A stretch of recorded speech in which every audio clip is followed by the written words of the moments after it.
Bloomington has many places to visit, from Mall of America to many excellent parks to a number of local businesses and everything in between. And one great way to see them while getting some exercise outdoors is on two wheels. Let's discover Bloomington by bike. Before we get started, it's important to remember to always wear a helmet, to use front and rear lights on your bike if riding at night, and to follow the rules of the road to keep you and others safe while exploring the city. To learn more about Minnesota bike laws, go to the link on your screen. It's also important to ride where you feel safe. Depending on the location, that might be a designated bike trail, the road, or the sidewalk. But if you are on a sidewalk, be sure to yield to pedestrians and obey any signs that prohibit bicycles. Construction projects at various times of the year may have impacts on riding this route.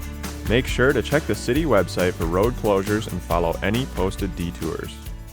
For today's journey, we're going to discover the South Loop District, with a starting point at Mall of America, which has ample parking for both vehicles and bikes, as well as a number of public transit options including the Light Rail Blue Line, which makes its final stop here. From there, say hello to the Goldfinch sculpture as you head east along East Old Shakopee Road from the southeast corner of MOA to American Boulevard, where you'll find the Northwest Airlines History Center, located on the third floor of the Crown Plaza Suites. After visiting the museum, follow American Boulevard west to 33rd Avenue South, heading south to Bloomington Central Station Park, where you can enjoy a rest on the Colopsia bench or the street seat and admire the Blooming Ribbon statue. More creative placemaking art can be found if you follow the pedestrian trail from the southwest corner of the park west towards 30th Avenue South, where you'll find several art boxes and the Wii mural that runs north along 30th Avenue.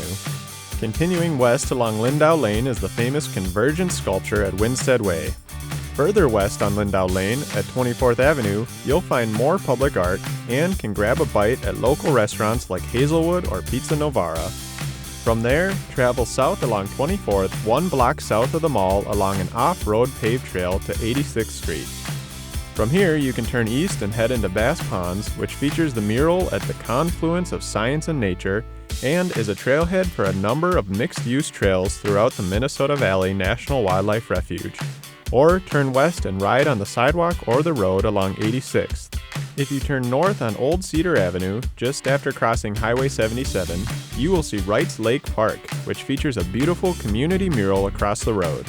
From here, you have several options. Continuing west along 86th Street, you'll come up on Lindale Avenue, which features a large number of restaurants and retail stores, many of them local.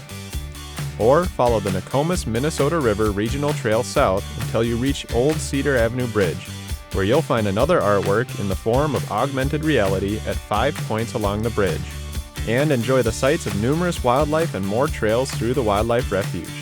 Just remember that pedestrians use these trails as well. Also note that the Old Cedar Avenue trailhead does not connect with the popular Bluff Trail. To ride that trail, you'll have to start at Indian Mounds Elementary. Alternatively, you can make your way back to Mall of America where you started by following Old Cedar Avenue north to American Boulevard and heading east. We've only covered a portion of what you can see around the city on two wheels. Visit the city's website for a full bike map and tune in next time as we continue to discover Bloomington by bike.